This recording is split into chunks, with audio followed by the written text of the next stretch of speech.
नमस्कार दोस्तों, स्वागत है आपका जय भारत ऑनलाइन क्लासेज के यूट्यूब चैनल पर। दोस्तों, जैसा कि आपको मालूम है कि हम इतिहास की चर्चा कर रहे थे और आज हम अपना जो पहला चैप्टर था भारतीय अर्थव्यवस्था पर ब्रिटिश प्रभाव, उसके अंतिम चरण में हमने काफी कुछ चर्चा कर ली है। हमने प्रणालियों के बारे में देख लिया, स्थायी बंदोबस्त, रेतवाड़ी, महालवाड़ी। हमने द्वैत शासन के बारे में देख लिया। हमने उपनिवेशवाद के तीनों चरण भी देख लिया। अपना जो बच रहा था पार्ट वो था धन निष्कासन का सिद्धांत। क्या था दोस्तों? धन निष्कासन का सिद्धांत, कि किस किसने धन निष्कासन के सिद्धांत लिए। धन निष्कासन में हमें क्या देखना है?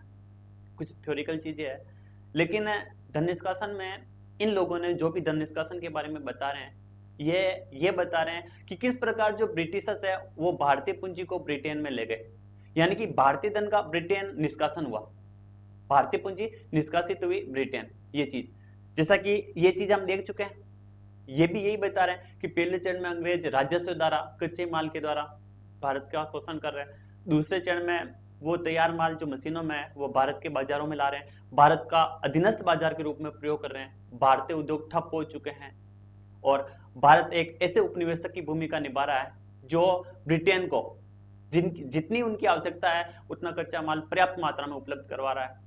तीसरे चरण में ये बताएंगे कि किस प्रकार जो ब्रिटिशर्स ने तृतीय चरण में जो है पूंजी का निवेश करेंगे और वहीं से पूंजी कमाएंगे। हालांकि ये बात 1867 की, सॉरी हाँ 1867 में सबसे पहले दादा भाई नौरोजी दे रहे हैं धन निष्कासन का सिद्धांत। तो इसका मतलब इसमें प्रथम चरण और दूसरे चरण की बात होगी। ये बताएंगे कि पहले चरण में और दूसरे चरण में किस प्रकार भारत का जो धन निष्कासन है, धन है, वो ब्रिटेन निष्कासित हुआ। ठीक है दोस्तों, तो किस किसने धन निष्कासन के बारे में क्या कहा, किसके क्या स्टेटमेंट है, उसके बारे में देख लेते हैं। दोस्तों, सर्वप्रथम धन निष्कासन का सिद्धांत देने वाले व्यक्ति हैं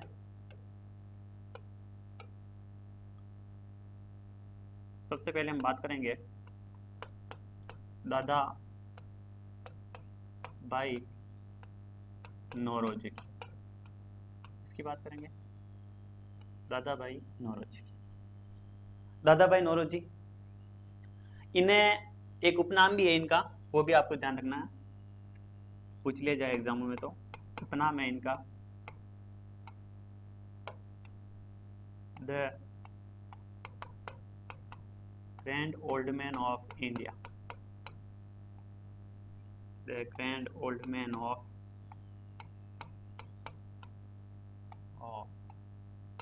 इंडिया।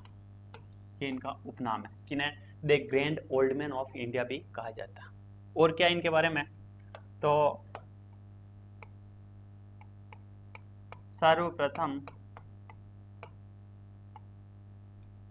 धन निष्कासन का सिद्धांत, सर्वप्रथम धन निष्कासन का सिद्धांत दादा भाई नौरोजी ने ही दिया, नौरोजी ने दिया। यानी कि सबसे पहले अगर आपसे पूछ लिया जाए कि सर्वप्रथम धन निष्कासन का सिद्धांत किसने दिया था, तो सर्वप्रथम धन निष्कासन का सिद्धांत देने वाले कौन है? दादा भाई नौरोजी। यानी कि सबसे पहले इन्होंने ही बताया कि किस प्रकार जो भारत का धन है वो ब्रिटेन निष्कासित हो रहा है, और इन्हें किस नाम से जाना जाता है, तो इन्हें हम the grand old man of India भी कहते हैं। ठीक है, अब इन्होंने सर्वप्रथम जो ये धन निष्कासन का सिद्धांत बता रहे हैं, ये कहां बता रहे हैं वो देख लेते हैं हम। दोस्तों, बात है लंदन की,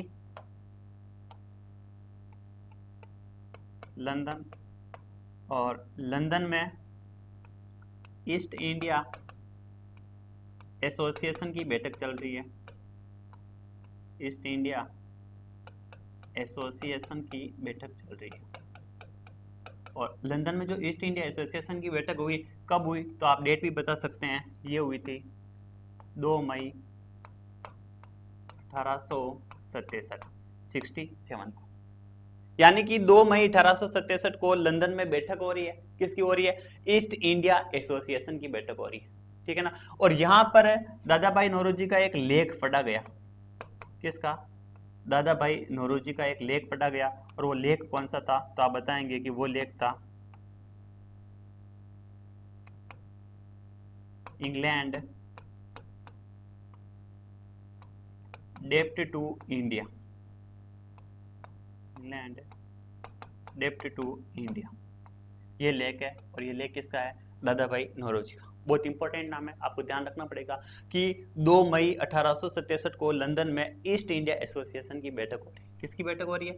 ईस्ट इंडिया एसोसिएशन की। स्थान पूछ लिया जाए तो लंदन में। कब हो रही है? 2 मई 1867 को। 67 को आपको ये तो पता ही होना चाहिए कि 1867। यहां पर दादा भाई नौरोजी का एक लेख पढ़ा जा रहा है, और लेख कौन सा है? तो इंग्लैंड डेप्ट टू इंडिया। इसी लेख में लंदन में इस ईस्ट इंडिया एसोसिएशन की बैठक में सर्वप्रथम धन निष्कासन का सिद्धांत दिया गया। किसके द्वारा? दादा भाई नौरोजी का। कौन से लेख में? इंग्लैंड डेप्ट टू इंडिया। ध्यान रखें, सर्वप्रथम धन निष्कासन का सिद्धांत किसने दिया? दादा भाई नौरोजी ने। कहां? लंदन में। किसकी बैठक में? ईस्ट इंडिया एसोसिएशन की बैठक में। कब? 2 मई 1867 को, 67 को। और किस में दिया गया? तो अपने लेख में दिया गया। और उनका लेख कौन सा था? इंग्लैंड डेप्ट टू इंडिया। कंप्लीट है दोस्तों। अब देखिए, इनकी कुछ पुस्तकें भी है, इंपॉर्टेंट पुस्तकें, उनके बारे में देख लेते हैं हम।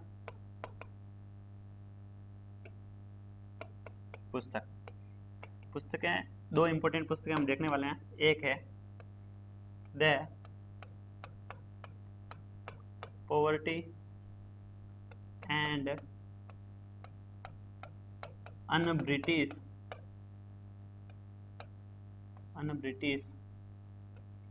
Rule in India.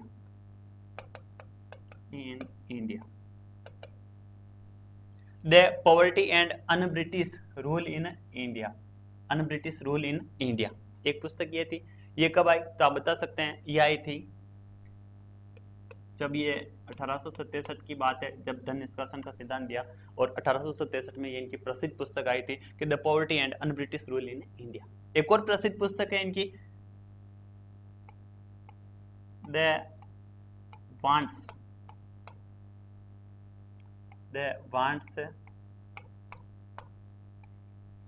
and means of India. The wants and means of India. ये पुस्तक कब आएगी? तो ये बताएंगे आप 1870 में। कब आएगी? 1870 में। ये दो प्रसिद्ध पुस्तकें हैं दादा भाई नौरोजी को, जो आप लोगों को पता रखनी है कि एक तो है the poverty and un-British rule in India, 1867 में। बहुत प्रसिद्ध पुस्तक थी ये, ठीक है ना। इसने भारतीयों को जागृत कर दिया। और दूसरी है the wants and means of India. Complete है दोस्तों। अब देखिए, इनका एक स्टेटमेंट भी ध्यान रखना है कि इन्होंने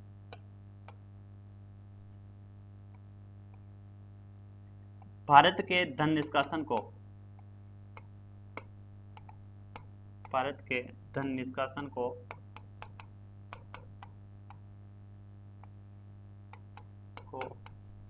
अनिष्टों का अनिष्ट कहा। क्या कहा? अनिष्टों का अनिष्ट। अनिष्टों का अनिष्ट। Evil of all evil. English में आप जान सकते हैं एविल ऑफ ऑल एविल, ठीक है। यानी कि इन्होंने धन निष्कासन को क्या कहा? अनिष्टों का अनिष्ट। हम कहते हैं ना पापियों का पापी, इसी प्रकार अनिष्टों का अनिष्ट कह रहे हैं। और एविल ऑफ ऑल एविल आप इंग्लिश में बोल सकते हैं। कौन कह रहे हैं? तो दादा भाई नौरोजी, ठीक है। अब ये जो दादा भाई नौरोजी का धन निष्कासन का सिद्धांत है, आपसे एक क्वेश्चन एक और पूछा जा सकता। ये सब क्वेश्चन नहीं आप लोगों के लिए, यही समझ लीजिए आप, क्योंकि यहाँ पर कॉन्सेप्ट जैसी कोई चीजें नहीं है, सब थ्योरिकल चीजें ही है जो आप लोगों को ध्यान रखनी। और यहाँ से क्वेश्चन बहुत ज्यादा बनते हैं, समझे दोस्तों। तो अब आपसे एक क्वेश्चन ये पूछा जा सकता है कि दादा भाई नौरोजी का जो धन निष्कासन का सिद्धांत था, आपसे पूछेगा एग्जामिनर कि दादा भाई नौरोजी का जो धन निष्कासन का सिद्धांत था, उसे कांग्रेस ने कौन से अधिवेशन में स्वीकार किया। यानी कि कांग्रेस ने कौन से अधिवेशन में दादा भाई नौरोजी का जो धन निष्कासन का सिद्धांत था, ये स्वीकार कर लिया कि हाँ भाई साहब ये बात सही है, और उसे स्वीकार कर लिया गया। तो कौन सा था? तो आप ध्यान रखेंगे कि कांग्रेस ने कलकत्ता अधिवेशन में, कौन से अधिवेशन में? कलकत्ता अधिवेशन में धन निष्कासन का सिद्धांत स्वीकार किया। कलकत्ता अधिवेशन में इसे लिख रहा हूं, इसे मतलब धन निष्कासन के सिद्धांत को, इसे स्वीकार किया। क्या किया? स्वीकार किया। तो कांग्रेस ने कौन से अधिवेशन में स्वीकार किया? कलकत्ता अधिवेशन में। कब हो रहा है? तो ये हो रहा है 1896 में, 96 में। और किसकी अध्यक्षता में हुआ था? तो आप बता सकते हैं कि ये हुआ था रहीमतुल्ला खां की अध्यक्षता में। किसकी अध्यक्षता में? रहीमतुल्ला खां की अध्यक्षता में हुआ था 1896 में। कलकत्ता में जो अधिवेशन हो रहा है उसमें सर्वप्रथम इस धन निष्कासन के सिद्धांत को क्या किया गया? स्वीकार किया गया। कब? 1896 में। यानी कि अगर आपसे पूछा जाएगा कि कांग्रेस ने धन निष्कासन के सिद्धांत को कब स्वीकार किया, तो आप बताएंगे 1896 के कलकत्ता अधिवेशन में, जिसकी अध्यक्षता कौन कर रहे हैं? रहीमतुल्ला खां। कंप्लीट है दोस्तों। सर्वप्रथम धन निष्कासन का सिद्धांत किसने दिया? दादाभाई नौरोजी को। दादाभाई नौरोजी का उपनाम क्या है? The grand old man of India. कहां दिया? लंदन में। किसकी बैठक में? ईस्ट इंडिया एसोसिएशन की बैठक में। कब दिया? 2 मई 1867 को। किस लेख में दिया? इंग्लैंड डेप्ट टू इंडिया। इनकी प्रसिद्ध पुस्तक कौन सी है? The poverty and un British rule in India. कब आई? 1867 में। एक और पुस्तक कौन सी है? The wants and means of India. कब आई? 1870 में। कंप्लीट है। इसने धन निष्कासन को क्या कहा? अनिष्टों का अनिष्ट, एविल ऑफ ऑल एविल। और क्या किया कि दादाभाई नौरोजी के धन निष्कासन के सिद्धांत को कांग्रेस ने कब स्वीकार किया? 1896 में। कौन से अधिवेशन में? कलकत्ता अधिवेशन में। और ये किसकी अध्यक्षता में हो रहा है? तो रहीमतुल्ला खां की अध्यक्षता में हो रहा है। ये कुछ थ्योरिकल चीजें जो आप लोगों को ध्यान रखनी है। इसके बाद कौन दे रहे हैं? तो अब दे रहे हैं गोविंद रानाडे।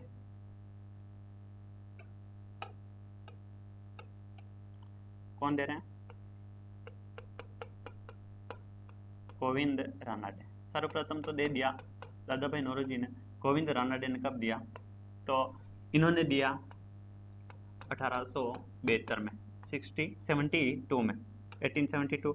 और कहाँ दिया? तो पुणे में एक व्याख्यान के दौरान। कि पुणे में एक व्याख्यान दे रहे थे और इसी दौरान इन्होंने धन निष्कासन का सिद्धांत दिया था। ठीक है। दादाभाई नौरोजी के बाद कौन दे रहे हैं? तो गोविंद रानाडे दे रहे हैं। कब दे रहे हैं? 1872 में। कहाँ दे रहे हैं? पुणे में दे रहे हैं। और पुणे में एक व्याख्यान के दौरान इन्होंने धन निष्कासन का सिद्धांत दिया। इनका एक स्टेटमेंट है जो आप लोगों को ध्यान रखना है। इन्होंने कहा कि राष्ट्रीय पूंजी का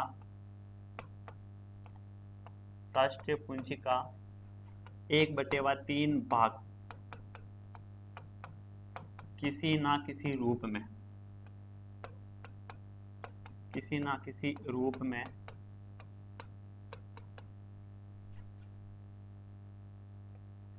भारत से बाहर जा रहा है। ये स्टेटमेंट बहुत प्रसिद्ध स्टेटमेंट है।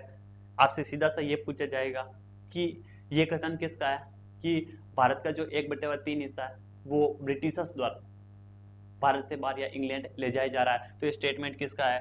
तो गोविंद रानाडे साहब का है। ठीक है। ये दो चीजें आपको ध्यान रखने की। व्याख्यान यानी कि धन निष्कासन का सिद्धांत पुणे में दे रहे हैं 1872 में। और ये आपसे ये पूछा जाए कि दादाभाई नौरोजी के बाद धन निष्कासन का सिद्धांत देने वाले कौन थे? तो भी गोविंद रानाडे। और इन्होंने क्या कहा? तो ये चीजें आपको, ये इंपॉर्टेंट चीज जो आपको ध्यान रखनी है कि इन्होंने कहा कि 1/3 भाग किसका? राष्ट्रीय पूंजी का। कहाँ जा रहा है? भारत से बाहर। यानी कि सीधी सी मतलब है कि इंग्लैंड जा रहा है। इसके बाद किसने दिया? तो रमेश चंद्र दत्त ने। किसने दिया? आरसी दत्त, रमेश चंद्र दत्त। इन्होंने कब दिया? तो 1901 में दिया। कब दिया? 1901 कि रमेश चंद्र दत्त ने 1901 में धन निष्कासन का सिद्धांत दिया। इनकी एक बहुत प्रसिद्ध पुस्तक है जिसके बारे में आपको ध्यान रखना है, जिसके बारे में काफी बार पूछा गया क्वेश्चन है कि the economic history of India. The economic history of India किसकी पुस्तक है? तो the economic history of India किसकी पुस्तक है? रमेश चंद्र दत्त की। 1901 में आई है और 1901 में ये धन निष्कासन का सिद्धांत दे रहे हैं। बता रहे हैं इस पुस्तक के माध्यम से कि किस प्रकार ब्रिटिशर्स जो है भारतीयों का शोषण कर रहे हैं। 2 चरणों में कर चुके हैं और तीसरा चरण जो अभी चल रहा है 1901 की बात है। तीसरा चरण है ना 1857 से 1947।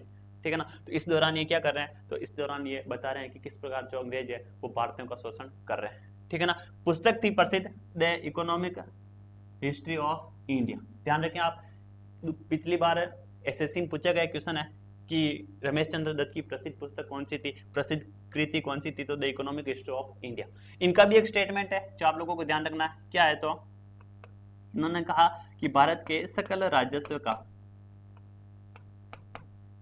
भारत के सकल राजस्व का 1/2 हिस्सा, उन्होंने 1/3 का, इधर 1/2 कहा जा रहा, 1/2 हिस्सा किसी न किसी रूप में, या हम कह सकते हैं कि 1/2 हिस्सा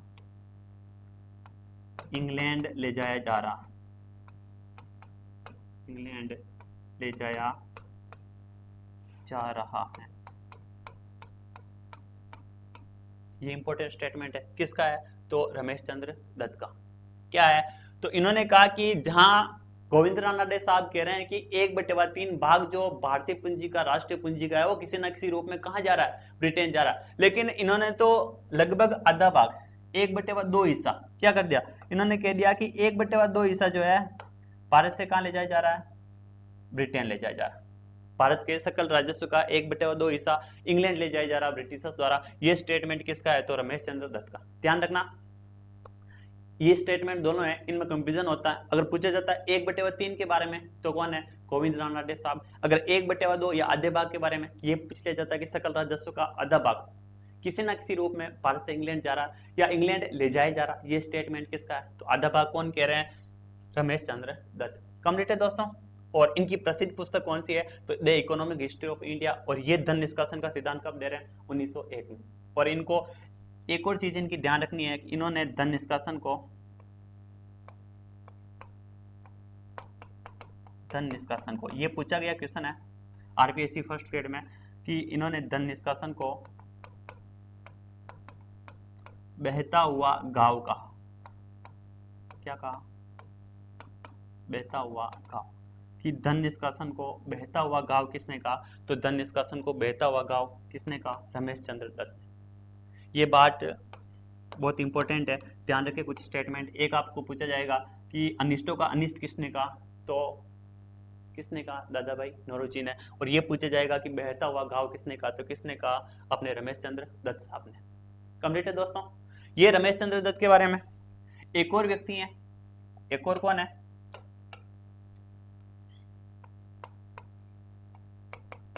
गोपाल कृष्ण गोखले। इनका केवल नाम ध्यान रखना है कि इन्होंने भी धन निष्कासन के बारे में बताया था। और इन्होंने भी कब बताया, तो आप कहेंगे इन्होंने भी 1901 में बताया था। किसने बताया था, गोपाल कृष्ण गोखले।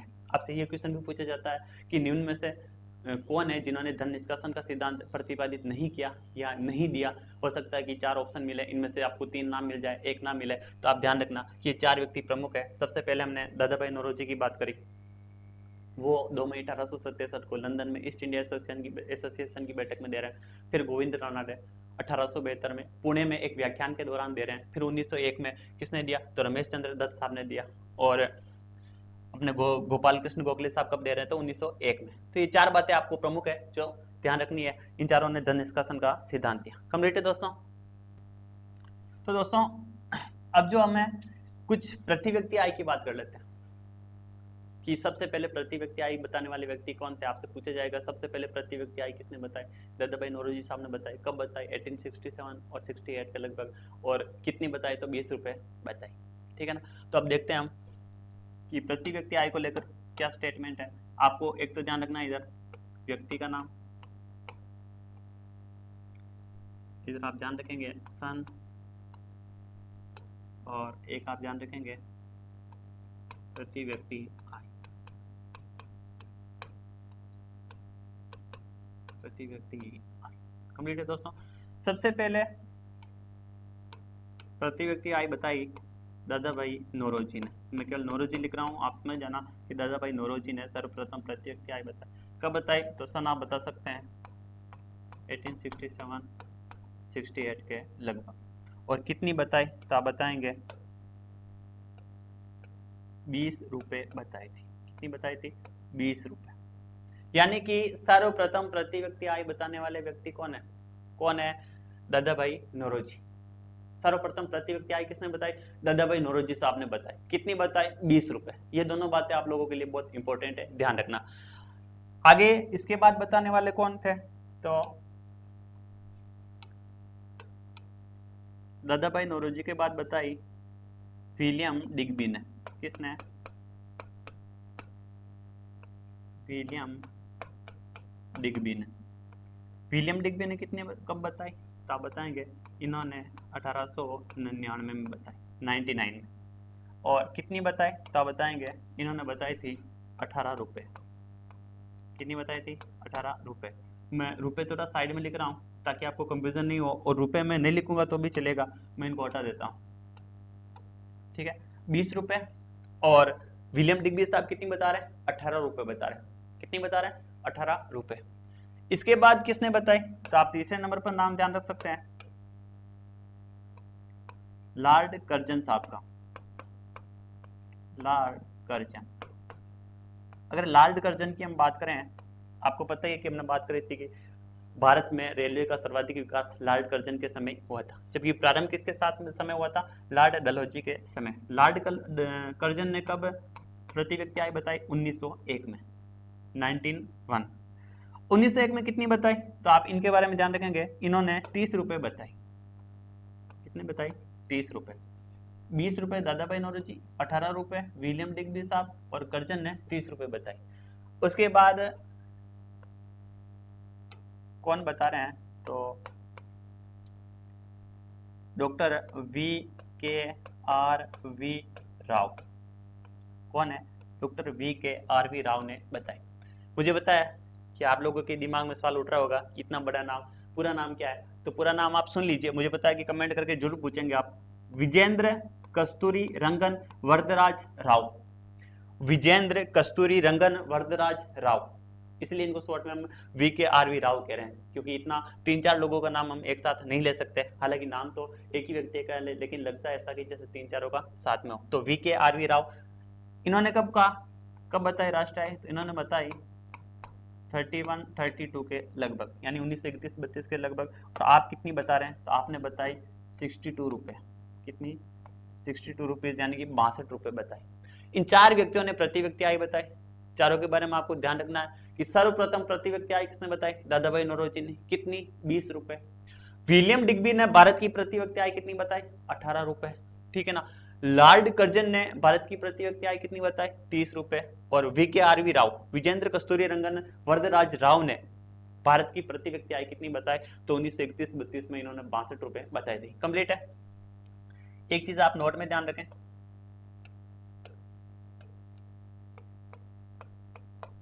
क्या ध्यान रखेंगे आप ये ध्यान रखेंगे,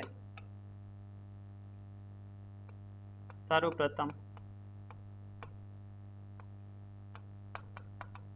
राष्ट्रीय आय का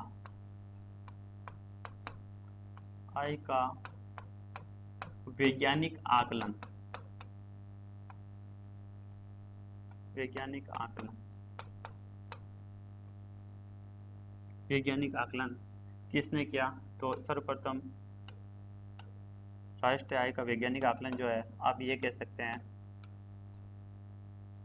V.K.R.V. राव ने किया। इंपॉर्टेंट क्वेश्चन है, ये भी पूछा हुआ है, ठीक है ना। V.K.R.V. राव ने किया। कंप्लीट है दोस्तों। सर्वप्रथम राष्ट्रीय आय का वैज्ञानिक आकलन, ये पूछ लिया जाए कि सर्वप्रथम प्रति व्यक्ति आय किसने बताई, तो आप दादा भाई नौरोजी कहोगे। और राष्ट्रीय आय का सर्वप्रथम वैज्ञानिक आकलन किसने किया? तो V.K.R.V. राव ने किया। वैज्ञानिक आकलन मतलब क्या है? वैज्ञानिक आकलन, विज्ञान, इसका मतलब है कि तर्कपूर्ण तरीके से, एक क्रमबद्ध तरीके से और तर्कपूर्ण, ऐसा तर्क दिया जो वैज्ञानिक हो, ठीक है ना, जिसको मान्य लोग और मान्य मत हो। तो ऐसा माना जाए कि वैज्ञानिक आकलन किसने किया? तो आप बताएंगे किसने किया? V.K.R.V. राव ने सर्वप्रथम राष्ट्रीय आय का वैज्ञानिक आकलन किया था, ठीक है ना। तो ये कुछ थ्योरिकल चीजें थी, आज कोई कॉन्सेप्ट बात हुई नहीं और ऐसी कोई चीज भी नहीं थी। ये कुछ थ्योरिकल चीजें हैं जहां से क्वेश्चन बनते हैं, इंपॉर्टेंट क्वेश्चन बनते हैं, और ये चीजें आपको ध्यान में रखनी है। हालांकि इसकी चर्चा तो हमें 1857 की क्रांति में भी करनी पड़ती है, लेकिन हमने यहाँ पर विस्तृत रूप से चर्चा कर ली है, तो इसके बारे में आप ध्यान रखेंगे। एक बार वापस मैं रिपीट कर लेता हूँ। देखिए दोस्तों, सर्वप्रथम हमने किसके बारे में बात करी? दादा भाई नौरोजी के बारे में। इन्होंने सर्वप्रथम धन निष्कासन का सिद्धांत दिया था। कौन सा सिद्धांत दिया था? धन निष्कासन का सिद्धांत, ठीक है। और इन्हें किस नाम से जाना जाता है, तो आप बताएंगे इन्हें किस नाम से जाना जाता है? The grand old man of India. सर्वप्रथम धन निष्कासन का सिद्धांत किसने दिया? दादा भाई नौरोजी ने। कहाँ दिया? तो लंदन में। और लंदन में कहाँ पर? तो ईस्ट इंडिया एसोसिएशन की बैठक में। कब हो रही है? तो 2 मई 1867 को। किस लेख में दिया? तो इंग्लैंड डेप्ट टू इंडिया में। ठीक है ना। पुस्तकें इनकी दो प्रमुख है। प्रसिद्ध पुस्तक है the poverty and un British rule in India 1867 में आई, और दूसरी है the wants and means of India 1870 में आई। ठीक है ना। भारत के धन निष्कासन को अनिष्टों का अनिष्ट किसने कहा? तो दादा भाई नौरोजी ने। Evil of all evil, Congress ने कलकत्ता अधिवेशन में इसे स्वीकार किया था। यानी पूछ लिया जाए कि दादा भाई नौरोजी के धन निष्कासन के सिद्धांत को कांग्रेस ने कब स्वीकार किया? तो कलकत्ता अधिवेशन में 1896 में। किसकी अध्यक्षता में हो रहा है? तो रहीमतुल्ला खां की अध्यक्षता में हो रहा। फिर हमने बात करी रमेश चंद्र दत्त गोविंद रानडे साहब के बारे में। इन्होंने धन निष्कासन का सिद्धांत कब दिया? 1872 में, पुणे में एक व्याख्यान के दौरान दिया। और इन्होंने कहा कि राष्ट्रीय पूंजी का 1/3 भाग किसी न किसी रूप में भारत से बाहर या ब्रिटेन ले जाया जा रहा है। रमेश चंद्र दत्त साहब ने 1901 में दिया। इनकी पुस्तक थी the economic history of India, प्रसिद्ध पुस्तक है the economic history of India. पूछा गया क्वेश्चन है इनके अनुसार सकल राजस्व का, भारत का जो सकल राजस्व है उसका 1/2 भाग किसी न किसी रूप में ब्रिटेन पहुंचाया जा रहा है। धन निष्कासन को इन्होंने बहता हुआ गांव का। अनिष्टों का अनिष्ट दादा भाई नौरोजी, बहता हुआ गांव रमेश चंद्र दत्त। और कौन थे? गोपाल कृष्ण गोखले साहब ने भी धन निष्कासन के बारे में बताया। कब बताया? तो 1901 में। फिर हमने बात करी राष्ट्रीय आय की। ठीक है ना। सबसे पहले किसने बताई? तो सबसे पहले बताने वाले थे दादा भाई नौरोजी साहब। कब बताई? 1867-68 में। कितनी बताई? 20 रुपए बताए। कितनी बताई? 20 रुपए। फिर विलियम डिग्बी साहब 1899 में। कितनी बताई? 18 रुपए। फिर लॉर्ड कर्जन साहब 1901 में। कितनी बताई? 30 रुपए। फिर वीके आरवी राव साहब 1931-32 में। कितनी बताई? 62 रुपए। और अंत में आपको ध्यान रखना है कि सर्वप्रथम राष्ट्रीय आय का वैज्ञानिक आकलन किसने किया था? तो किसने किया था? वीके आरवी राव ने किया था। ठीक है ना। विजेंद्र कस्तूरी रंगन वरदराज राव। तो ये कुछ थ्योरिकल चीजें थी जिनके बारे में आपको ध्यान रखना था। आगे देखिए, प्रश्न है आप लोगों के लिए कि भारत में सर्वप्रथम किन दो स्थानों के बीच रेलवे मार्ग का निर्माण हुआ? कुछ प्रश्न है जिनको आपको देखना है, आप लोगों के लिए महत्वपूर्ण हो सकते हैं। तो ये चीज हमने पढ़ ली थी दूसरे चरण में। हमने पढ़ा था कि जब दूसरे चरण के अंत में रेलवे का निर्माण हुआ था तो सर्वप्रथम रेलवे किस किस स्थान के बीच में चलाई गई थी? अहमदाबाद से सूरत, कलकत्ता से रानीगंज, बंबई से थाने और बीकानेर से जोधपुर। तो दोस्तों हमने अच्छी प्रकार से देखा था कि सर्वप्रथम रेल कहां से कहां चलाई थी? बंबई से थाने के बीच चलाई गई थी। बंबई से थाने के बीच चलाई गई थी। कंप्लीट है दोस्तों। 1853 में भारत में सर्वप्रथम रेलगाड़ी किसके समय चली? उस समय गवर्नर जनरल कौन है? तो कैनिंग है, बेंटिंग है, डलहौजी है, रिपन है। हमने अच्छी प्रकार से देखा था कि गवर्नर जनरल कौन थे? डलहौजी थे। अगला प्रश्न आप लोगों के लिए, ईस्ट इंडिया कंपनी को भारत के व्यापार पर एकाधिकार कब मिला? कौन से एक्ट के तहत जो ईस्ट इंडिया कंपनी थी उसको भारत में व्यापार करने के लिए एकाधिकार दे दिया गया कि केवल ईस्ट इंडिया कंपनी भारत में व्यापार करेगी ब्रिटेन से? तो वो कौन सा एक्ट था? तो दोस्तों 1793 का चार्टर एक्ट था जिसके बारे में हमने बात करी थी। अगला प्रश्न है, सायक संधि का जनक किसे कहते हैं? डुप्ले को, विलियम बेंटिंग को, डलहौजी को, वेलेजली को। किसको कहा जाता है सहायक संधियों का जनक? कोई फ्रांसीसी गवर्नर था और कौन था? डुप्ले। इसको सहायक संधियों का जनक कहा जाता है, जन्मदाता। ईस्ट इंडिया कंपनी की ओर से सहायक संधि किसने करी थी? 1798 से 1805 का काल था। और किसने सहायक संधियां करी? तो दोस्तों हमने देखा था कि ईस्ट इंडिया कंपनी की ओर से करने वाले कौन थे? लॉर्ड वेलेजली थे। कौन थे? Lord Wellesley. अगला प्रश्न है, सर्वप्रथम सहायक संधि किस रियासत ने करी थी? 1798 में कोई रियासत थी जिसने सर्वप्रथम सहायक संधि करी थी और वो कौन सी थी? तो हमने देखा था कि वो हैदराबाद थी। कौन सी थी? हैदराबाद। उसके बाद मैसूर थी। अगला प्रश्न है, नजमुद्दौला किसका पुत्र था? नजमुद्दौला जो नवाब बन रहा है, द्वैत शासन के समय नवाब भी है, उसको निजामत के अधिकार प्राप्त हुए, ये हमने देखा था। लेकिन वो किसका पुत्र है? तो दोस्तों किसका पुत्र था? सिराजुद्दौला का, क्लाइव का, मीर कासिम का, मीर जाफर का। तो दोस्तों किसका पुत्र था वो? मीर जाफर का पुत्र था। अगला प्रश्न आप लोगों के लिए कि रेवेन्यू बोर्ड की स्थापना किसने की थी? दोस्तों हमने चर्चा करी थी कि 1786 में रेवेन्यू बोर्ड की स्थापना की गई। इसलिए की गई ताकि जो भू राजस्व प्रणाली है अंग्रेजों की उसे प्रभावी बनाया जा सके। किसने करी थी? कॉर्नवालिस ने करी थी, क्लाइव ने करी थी, मुनरो ने करी थी या हाल्ट मैकेंजी ने करी थी। किसने करी थी दोस्तों? कॉर्नवालिस ने करी थी। किसने करी थी? कॉर्नवालिस ने करी थी। अगला प्रश्न आप लोगों के लिए, जमींदार को भूमि का वास्तविक स्वामी मानने की सलाह किसने दी? हमने देखा कि जब रेवेन्यू बोर्ड की स्थापना हो गई तो कॉर्नवालिस को दो लोगों ने सलाह दी। एक ने कहा कि आप जमींदार को भूमि का वास्तविक स्वामी मान लो, जबकि एक ने कहा कि आप जमींदार को केवल कर संग्रहण करता ही मानो। वास्तविक स्वामी का मतलब है कि सारी जिम्मेदारी जमींदार को दो, अंग्रेजों का किसानों से सीधा कोई संपर्क नहीं रहेगा। ये बात हमने करी थी, विशेष तरीके से करी थी। किसने दी ये सलाह जमींदार को भूमि का वास्तविक स्वामी मानने की? जेम्स ग्रांट ने, विलियम बेंटिंग ने, कर्नल रीड ने या जॉन सॉर ने? तो दोस्तों सही आंसर इसका है जॉन सॉर। कंप्लीट है। आगे 10 साला प्रणाली किसने लागू की? कर्नल रीड ने, मेजर मुनरो ने, कॉर्नवालिस ने, क्लाइव ने। ठीक है ना। तो 10 साला प्रणाली 1790 में लागू हुई थी, जिसे 1793 में बोर्ड ऑफ डायरेक्टर की स्वीकृति मिलने के बाद स्थायी बंदोबस्त के रूप में परिवर्तित कर दिया गया। और किसने लागू करी? तो कॉर्नवालिस ने लागू करी थी। ये कुछ महत्वपूर्ण प्रश्न थे आज आप लोगों के सामने, जो आप लोगों के लिए आगे आने वाले एग्जामों में हो सकता है कि बड़ी भूमिका निभाए या महत्वपूर्ण साबित हो। दोस्तों सबसे पहले तो आप सभी भाइयों और बहनों को रक्षाबंधन की हार्दिक शुभकामनाएं। ठीक है ना। मेरी ओर से और हमारी पूरी जय भारत ऑनलाइन क्लासेज की टीम की ओर से आपके परिवार को, पूरे परिवार को रक्षाबंधन की हार्दिक शुभकामनाएं। दोस्तों आपको जैसा कि मालूम है, इंफॉर्मेशन मिल चुकी होगी, आपको नहीं मिली तो भी आप जान लें कि कल से 3 अगस्त से हमारा जो जय भारत ऑनलाइन क्लासेज का ऐप है वो प्ले स्टोर पर लाइव हो चुका है। आप उसे इंस्टॉल कर सकते हैं दोस्तों, और वहां पर प्री बुकिंग चालू भी हो चुकी है। प्री बुकिंग यानी कि आप कोर्स की पहले ही बुकिंग कर सकते हो। ठीक है दोस्तों। और 15 अगस्त को आपको जो सारे कोर्स है वो ऐप में उपलब्ध हो जाएंगे। तो दोस्तों इस रक्षाबंधन पर आप अपनी बहन को एक ऐसा तोहफा दें कि वो खुद अपने पैरों पर खड़ी हो सके, अपना नाम कर सके। तो सभी भाइयों से निवेदन है कि जो भी उनकी बहनें हैं इच्छुक है पढ़ने के लिए, अध्ययन करने के लिए या कंपटीशन एग्जाम देने के लिए, तो उनको ये कोर्स जरूर उपलब्ध कराएं। यही एक रक्षाबंधन का सबसे बड़ा तोहफा हो सकता है। ठीक है दोस्तों, एक बार फिर से आप सभी को रक्षाबंधन की बहुत बहुत शुभकामनाएं। आज के लिए इतना ही। नमस्कार, जय हिंद, जय भारत।